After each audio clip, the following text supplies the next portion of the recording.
সাহায্য করে দেন বাচ্চাদের অপারেশনের জন্য। কি হয়েছে আপনার বাচ্চা?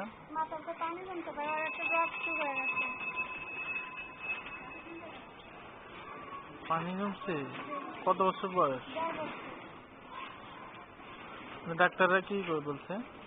পানি জমছে, অপারেশন। আপু কিছু সাহায্য করে দেন বাচ্চাদের অপারেশনের জন্য।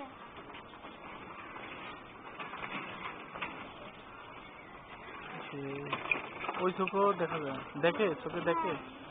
কথা বলতে পারে? আব্বা আম্মা বলে। কি অপারেশন করলে ঠিক হবে? হ্যাঁ, একবার অপারেশন করছিলাম, মাথা ছোট হয়ে গেছে, পাইপ দিতে হচ্ছে, এই পাইপটা ছুটে যাওয়ার আবার মাথা বড় হয়ে গেছে। কোন জায়গায় অপারেশন করছিলেন? এই যে কোথায় করছিলেন? কিডনি হাসপাতালে।